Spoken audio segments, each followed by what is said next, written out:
नमस्ते दोस्तों, राधे राधे। आपका हमारे इस वीडियो में बहुत बहुत स्वागत है। आज की हम इस वीडियो में ललही छठ यानी खल षष्ठी की कहानी के बारे में जानेंगे। हम सभी जानते हैं कि यह व्रत माताएं अपने बच्चों की सुरक्षा के लिए रखती हैं, जो कि इस साल 14 अगस्त को पड़ रहा है। तो चलिए हम कहानी शुरू करते हैं। प्राचीन समय की बात है। एक ग्वालिन गर्भवती थी और उसका प्रसव निकट था, लेकिन दूध दही बेचना उसके लिए अत्यंत आवश्यक था। इसलिए वह अपने घड़े को उठाकर दूध दही बेचने के लिए निकल जाती है।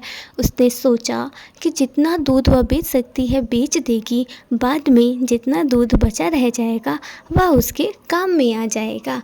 जब वह कुछ ही दूर गई तो उसका प्रसव पीड़ा शुरू हो गया था। वह एक झरबेरी की ओट में जाकर वहीं अपने बच्चे को जन्म दिया। प्रसव के बाद उसे अपने बच्चे को वहीं छोड़कर दूध बेचने के लिए गांव में जाना पड़ा। उस दिन हल षष्ठी थी। उसने गाय व भैंस के मिश्रित दूध को भैंस का दूध बताकर आम ग्रामीणों को बेच दिया, जिससे व्रत का उल्लंघन हुआ। उसी झरबेरी के पास एक किसान हल जोत रहा था। अचानक उसके बैल भड़क उठे और हल का फल बच्चे में घुस गया, जिससे बच्चा मृत्यु को प्राप्त हो गया। किसान अत्यंत दुखी हुआ, लेकिन संयमित रहकर उसने झरबेरी के कांटों की सहायता से बच्चे के पेट पर टांके लगाए और उसे वहीं छोड़कर चला गया।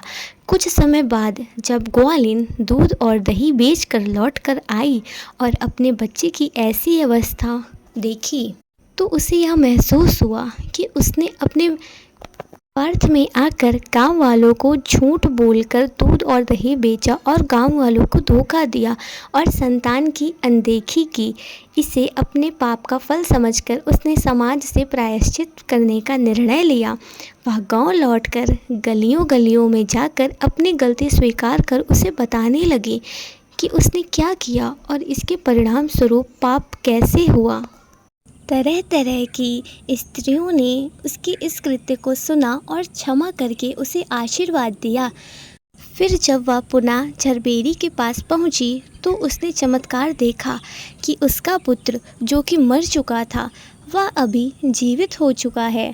इस अद्भुत घटना को देखकर वह झूठ बोलने को ब्रह्म हत्या के समान समझने लगी और जीवन में सत्य बोलने का दृढ़ प्रण लिया। हे माता, जैसे आपने उसके बच्चे की रक्षा की और उसे आशीर्वाद प्रदान किया, वैसे ही इस व्रत को रखने वाली सभी स्त्रियों को अपना आशीर्वाद प्रदान कीजिए और सभी के बच्चों को सुरक्षित रखिए। जय खल षष्ठी मैया।